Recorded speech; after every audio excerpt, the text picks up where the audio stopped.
কোথা হতে আগমন, কোথা যেতে হবে রে, কে আনিল কি কারণে জানা নাই ববেতে। নদী পথে নৌকা চালাও ও মাঝি ভাই, বেলা ডুবার আগে আমি ওপার। আমাদের ঈমানকে দুরস্ত করে দেন, ঈমানকে ঠিক করে দেন। আজকে তো আমাদের ঈমানের মেহনত নাই, আমাদের ঈমানকে মজবুত করার মেহনত আমরা করতে চাই না। কথা বলুন ঠিক না বেঠিক? অথচ কোন বান্দা যদি ঈমানের উপরে চলতে পারে, ওই বান্দার দ্বারা অপরাধ যদি হয়ে যায়, আল্লাহ তাআলার কাছে বান্দা কান্নায় ভেঙে পড়বে আর বলবে, আল্লাহ আমার দ্বারা অপরাধ হয়েছে, তুমি আমাকে মাফ করে দাও। মুমিন বান্দা যদি তার অজান্তে গুনাহ হয়ে যায়, তখন সে তওবার জন্য পাগল হয়ে যায়। জোরে বলুন আল্লাহু আকবার। আমার ভাইরা, তওবার কেমন দাম! তওবা এত দাম, এত দাম। যদি কোনো বান্দা আল্লাহ তাআলার দরবারে তওবা করতে পারে, তওবা আল্লাহ তাআলার কাছে তওবা করতে দেরি হয়, আল্লাহ তাআলা বান্দার জীবনের সব গুনাহ মাফ করতে দেরি করে না। সুবহানাল্লাহ। এজন্য আল্লাহ তাআলা বলেন, ইয়া আইয়ুহাল্লাযীনা আমানু তুবু ইলাল্লাহি তাওবাতান নাসুহা। হে ঈমানদারেরা, তোমরা তওবায়ে নাসুহা করো, সত্যিকার অর্থে তওবা করো। যেই তওবা আল্লাহ তাআলা আমাদের কাছ থেকে চায়। কোন বান্দা যদি আল্লাহ তাআলার কাছে তওবাকারী হয়ে যায়, ওই বান্দা আল্লাহর কাছে এত দামি হয়ে যায়, ওই বান্দার আমল নামায় কোনো গুনাহ থাকে না। যখন বলেন সুবহানাল্লাহ। সে যত বড় কাফির হোক না কেন, আমার ভাইরা বন্ধুরা আমার, সরকার তো আলম একজন তওবাকারীর ঘটনা বলেন।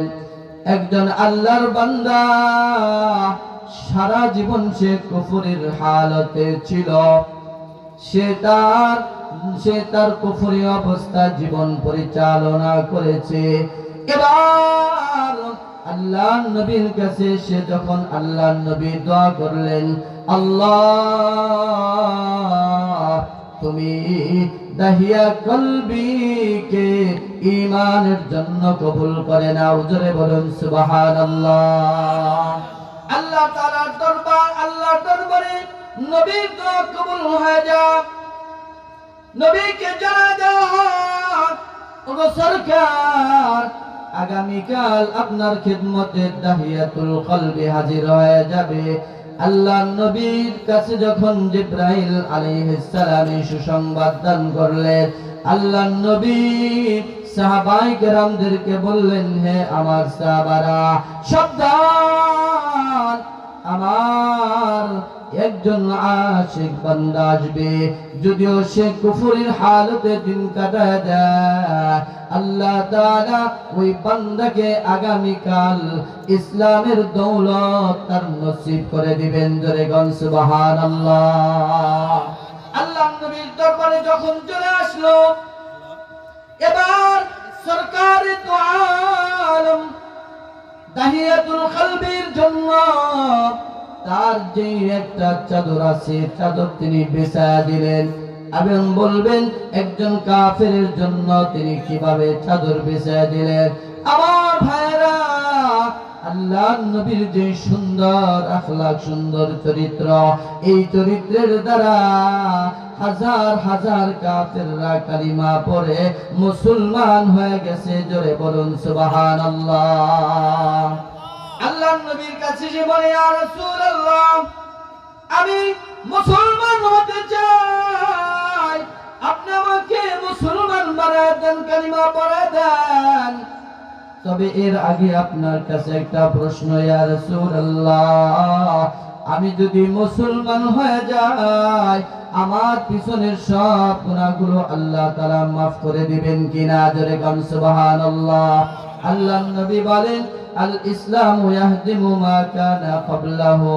যদি কোনো বান্দা মুসলমান হয়ে যায় আল্লাহ তাআলা তার জীবনের সব গুনাহগুলো মাফ করে দেয়। জোরে কান সুবহানাল্লাহ। এবার আল্লাহর নবীর সামনে দাঁড়ায় দাহিয়াতুল কলবি জর্জর করে চোখের পানি ঝরে আল্লাহর নবী বলেন, হে দাহিয়া, তোমাকে তো ইসলাম গ্রহণ করার জন্য বাধ্য করা হয় নাই, তুমি নিজে ইচ্ছায় কালিমা পড়ে মুসলমান হইতেছ, কি জন্য কান্না করো? তোমার চোখে কেন পানি? দাহিয়াতুল কলবি বলেন, ইয়া রাসূলুল্লাহ, ইয়া হাবিবাল্লাহ, আমি এজন্য কান্না করি না, আমি কান্না করি এজন্য আমার জীবনের ঘটে যাওয়া কিছু কিছু কি অপরাধ যখন স্মরণ হয়ে যায় তখন আমি আর নিজেকে সংবরণ করতে পারি না। আল্লাহর নবীকে বলে, ইয়া রাসূলুল্লাহ, ইয়া হাবিবাল্লাহ, আমার জীবনে একজন নয় দুইজন নয়, ওগো সরকার, আমার এই হাতে আমি বহু কন্যা সন্তানকে জীবিত দাফন করেছি, প্রথিত করেছি, এই কারণে আল্লাহর দরবারে যাইতে বড় আমার ভয় হয়। একজন নয় দুইজন নয়, ইয়া রাসূলুল্লাহ, অনেক কন্যা সন্তানকে আমি দাহিয়া আমার এই হাতে আমি জীবিত কবর দিয়েছি। শুধু তাই না, আমার শেষবারের একজন কন্যা সন্তান হয়েছিল। আমি যখন ব্যবসার উদ্দেশ্যে সফরের জন্য রওনা হয়ে যাব, ঠিক এমন সময় আমার বিবিকে বললাম, যদি তোমার গর্ভে কন্যা সন্তান হয় তুমি তাকে জীবিত মেরে ফেলবা, আর যদি তোমার গর্ভে যদি ছেলে সন্তান হয় তাকে জীবিত রাখবা। আমার ভাইরা, বন্ধুরা আমার, দাহিয়াতুল কলবি বর্ণনা করে আমার এই সফরটা 1-2 বছরের নয়, 5-6 বছর জন্য আমার এই সফরটা কেটে যায়। ইতিমধ্যে দাহিয়াতুল কলবির স্ত্রীর গর্ভে একজন কন্যা সন্তানের জন্ম হয়, যেই কন্যা সন্তানের চেহারা এত ফুটফুটে সুন্দর, তার চেহারার দিকে তাকাইলে মনে হয় এটা আল্লাহ প্রদত্ত একটা খাস নিয়ামত। জোরে বলুন আল্লাহু আকবার, আরো জোরে বলুন আল্লাহু আকবার। আমার ভাইরা, বন্ধুরা আমার, এই চেহারা এটা মানুষের কোনো দান না, এটা একমাত্র আল্লাহ পাকের দান। কথা বলেন ঠিক না বেঠিক? আরো জোরে গান। এজন্য একজন মানুষের চেহারা আর একজন মানুষের সাথে হুবহু মিল নাই, কোনো না কোনো দিক দিয়ে পার্থক্য আছে। কথা বলেন ঠিক না বেঠিক? আরো জোরে গান। আচ্ছা মানুষ বলো দেখি, রাত্র কেন কালো, চন্দ্র সূর্য কোথা হতে পেল এত আলো, পশু পাখি কই না কথা, মানুষ কেন কয়, বলো বলো এসব মানুষ কেমন করে হয়, ফুলগুলি সব নানা রঙের কেমন করে হয়, পাতাগুলি সবুজ বটে ফুলের মতো না, দুধ কেন হয় সাদা, মরিচ কেন জাল, আমগুলি পাকলে আবার কেমনে হয় তালাল, আমরা সবাই বাস করি ভাই এ দুনিয়ার রঙে, হাতের রেখা আর চেহারা মিলে না কারো সঙ্গে, আর মিলে না কথার ধরন আঙ্গুলের টিপ, স্রষ্টা একজন আছে এবার প্রমাণ হলো ঠিক। জোরে বলুন ঠিক না বেঠিক? আরো জোরে বলুন ঠিক না বেঠিক? এগুলোর দানকারী তিনি কে? জোরে বলুন তিনি কে? আমাদের মালিক কে? জোরে বলুন তো, জোরে বলুন আল্লাহু আকবার, উচ্চ কণ্ঠে বলুন আল্লাহু আকবার। আমার ভাইয়েরা, বন্ধুরা আমার, দাহিয়াতুল কলবি এই 5-6 বছরের এই দীর্ঘ সফর শেষ করিয়া যখন তিনি বাড়িতে ফিরছে, দাহিয়াতুল কলবির স্ত্রী দাহিয়াকে তার কন্যা সন্তানের কথা তিনি বললেন না, সন্তানের কথা তিনি গোপন রাখলেন এবং যথাযথ তাকে খেদমত করলেন। স্বামীকে খেদমতের দিক দিয়ে কোনো সময় কম করলেন না। এই সন্তান দাহিয়াতুল কলবিকে অত্যন্ত আদর করত। দাহিয়াতুল কলবির সাথে তার চেহারার বড় মিল পাওয়া যায়, সুন্দর দেখতে। এই এবং কন্যা সন্তানকে দেখিয়া দাহিয়াতুল কলবির কি হয়ে গেল? তার নজরটা কেড়ে নিয়ে গেল। তার প্রতি ভালোবাসা দিন দিন বাড়তে শুরু করলো। একদিন বলে, ও বিবি, যেই সন্তান আমাকে বারবার আমার কাছে এসে বলে, আমাকে আদর করে, এই সন্তানের পরিচয় কি দেখি। এবার দাহিয়াতুল কলবি বলে, এই সুন্দর কন্যাটা এটা অন্য কেউ না, এটা একমাত্র আপনার জন্মদাতা কন্যা। চিল্লা বলুন সুবহানাল্লাহ। এটা আপনার মেয়ে, আপনার কন্যা। এই কথা বলতে দাহিয়াতুল কলবির মেজাজ গরম হয়ে যায়। আর বলে, বিবি, আমি কি তোমাকে কন্যা সন্তান হওয়ার পরে মেরে ফেলার আদেশ দিয়েছিলাম কিনা? বিবি বলে, আপনার চেহারার সাথে কন্যার বড় মিল পাওয়া যায়, এজন্য আপনার মহব্বতে এই সন্তানকে আমি হত্যা করি নাই। দাহিয়াতুল কলবি বলে, সমাজে আমি মুখ দেখাতে পারবো না। যেই সমাজে নারীর কোনো মর্যাদা ছিল না, যেই সমাজে নারীর কোনো দাম ছিল না, তাদের ইজ্জত ছিল না, আমার মা বোনেরা, ইসলাম একমাত্র এমন ধর্ম যেই ধর্ম নারীকে যথাযথ সম্মান দান করেছে। চিল্লা বলুন কথা ঠিক না বেঠিক? অন্য কোন ধর্ম, মুসলিম কোন ইসলাম ছাড়া অন্য কোন ধর্মে মহিলাদেরকে, মা বোনদের ইজ্জতকে এত সম্মান দিতে করে নাই। কথা বলেন ঠিক না বেঠিক? একমাত্র ইসলাম একজন কন্যাকে মার অধিকার দিয়েছে, একজন কন্যাকে বোনের অধিকার দিয়েছে, একজন কন্যাকে স্ত্রীর অধিকার দিয়েছে। চিল্লা বলেন কথা ঠিক না বেঠিক? অতএব অনেক মা বোনেরা বলে যে ইসলামের আইন যদি চলে তাহলে আমরা বাহিরে বের হতে পারবো না, আমাদের ইজ্জত থাকবে না। কি বলেন? এটা ভুল ধারণা। কথা বলেন ঠিক না বেঠিক? যেই যুগে মহিলাদেরকে ভোগের পণ্য মনে করা হতো, মহিলাদের পেট ফিরে সাথে সাথে দেখা হতো তার গর্ভের মধ্যে ছেলে সন্তান না মেয়ে সন্তান। কথা বলেন ঠিক না বেঠিক? ঠিক এমন সমাজে যখন ইসলাম প্রতিষ্ঠা হয়েছে, আল্লাহ তাআলা এই ইসলামের কারণে মা বোনদের ইজ্জত অনেক উঁচুতে বাড়ায় দিয়েছে। জোরে বলুন আল্লাহু আকবার। আমার ভাইয়েরা, বন্ধুরা আমার, দাহিয়াতুল কলবি বলে, আমি সমাজে মুখ দেখাতে পারবো না, কারণ সমাজের মানুষ আমাকে কি করবে? ধিক্কার দেবে। এজন্য এই মেয়েকে রাখা যাবে না।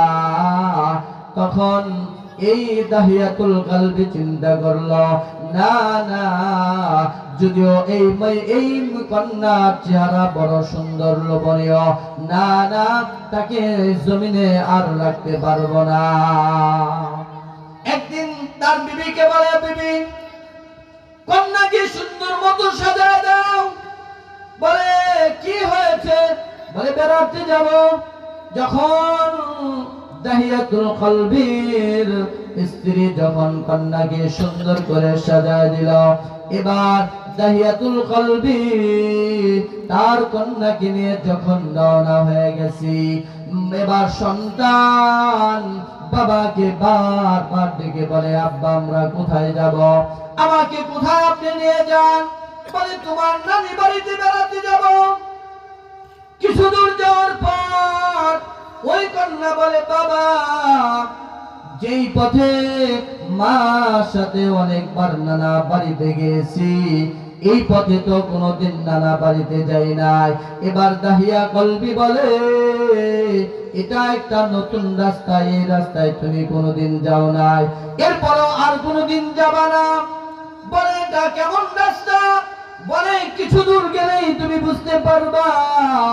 যেতে যেতে মরুভূমির মধ্যে যখন চলে যায়, দাহিয়াতুল কলবি তখন ওই সন্তানকে নিচে বসায় দিল আর নিজে একটা কবর খনন করলো। কবর খনন করে দাহিয়াতুল কলবি এত পাষাণ হৃদয়ের মানুষ, সন্তানের হাতে পায়ে যখন কি করলো, রশি বাঁধলো। এবার মা এই কন্যা তার বাবাকে বলে, বাবা আমার পায়ে কেন আপনি রশি বাঁধলেন? হাতের মধ্যে কেন রশি বাঁধলেন? এই গর্তটা কেন খনন করতেছেন? ও বাবা গরমের কারণে এই কবর খনন করতে যাইয়া আপনার শরীর থেকে ঘাম বের হয়ে যাইতেছে, আপনার তো কষ্ট হইতেছে। না না, আপনার আর খনন করা লাগবে না, ক্ষুধা লাগবে না। এমন পাষাণ হৃদয়ের মানুষের মধ্যেও কি হয় নাই, মুহাব্বত জন্ম নেয় নাই। তখন নবীকে বলে, ইয়া রাসূলুল্লাহ আমার সন্তানের দুই হাতের মধ্যে রশি বেঁধে দিলাম, দুই পা রশি দিয়ে বাঁধলাম, বাইদা যখন গর্তের মধ্যে ফেলে দিলাম। এবার সন্তান বলে, বাবা বুঝেছি তুমি আমাকে মিথ্যা কথা বলিয়া আমার মার কাছ থেকে তুমি আমাকে নিয়ে নিয়েছো, তুমি আমাকে নানার বাড়ি দেখাইবা না, তুমি আমাকে মেরে ফেলবা। বুঝেছি তুমি আমাকে মেরে ফেলবা। ও বাবা আমার কি অপরাধ? আমার কি অপরাধ বলো না, যে অপরাধের কারণে তুমি আমাকে মেরে ফেলবা। ইচ্ছি তোমাকে আর কোনোদিন আব্বা বলে একটা ডাক দিব না, তোমাকে আর বাবা বলে আমি আর ডাকবো না। বাবা তুমি আমাকে ছেড়ে দাও, আমার হাতে পায়ে রশির বান্ধা ছেড়ে দাও। ও বাবা তুমি আমাকে অন্যত্র যাওয়ার সুযোগ করে দাও, তুমি যেই জায়গায় যেই দেশে থাকবা আমি ওই দেশে থাকবো না, তোমার সাথে আমার দেখা হবে না। ও বাবা তবু তুমি আমাকে বাঁচার অধিকারটুকু দান করে দাও। সুবহানাল্লাহ। এবার দাহিয়াতুল কলবি বলে, আমার এই সন্তানের কথাগুলো আমার দিনের মধ্যে কোনো রেখাপাত করে নাই, এরপরেও আমার এই কন্যাকে আমি ছেড়ে দেই নাই, শেষ পর্যন্ত আমি তাকে মাটি চাপা দিয়ে দিয়েছি। ইয়া রাসূলুল্লাহ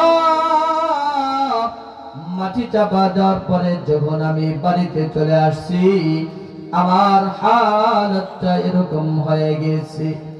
ইয়া রাসূলুল্লাহ আমি যখন ঘুমাইতে যাই, ঘুমের ঘরে আমার সেই কন্যা এসে বলে, ও বাবা আমার কি অপরাধ ছিল?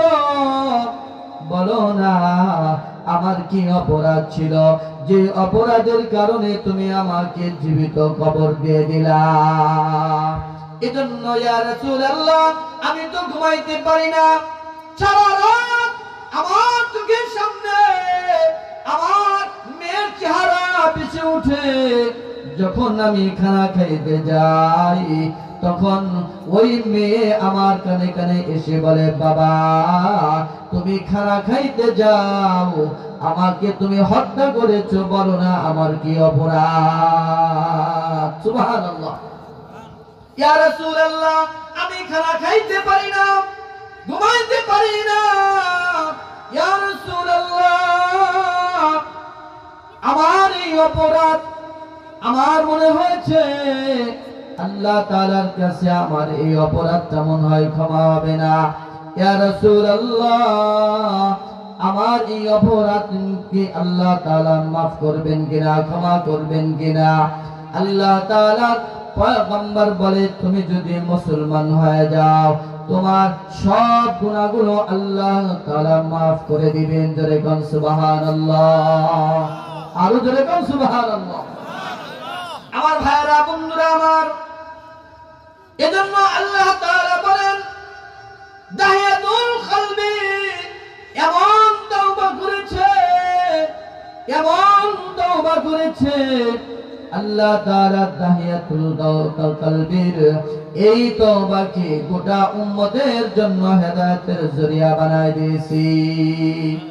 যখন দাহিয়াতুল কলবি মুসলমান হয়ে যায়, হযরত জিবরাইল আলাইহিস সালাম মাঝে মাঝে দাহিয়াতুল কলবির আকৃতি নিয়ে আসতেন। আল্লাহ তাআলা বললেন, হে দাহিয়া, আল্লাহ তাআলার কাছে তোমার এই তওবাটা এমন কবুল হয়ে গেছে, আল্লাহ তাআলা তোমার জিন্দেগীর সব গুনাহগুলো মাফ করে দিয়েছে। চিল্লা বলুন সুবহানাল্লাহ। আমার ভাইরা, বন্ধুরা আমার,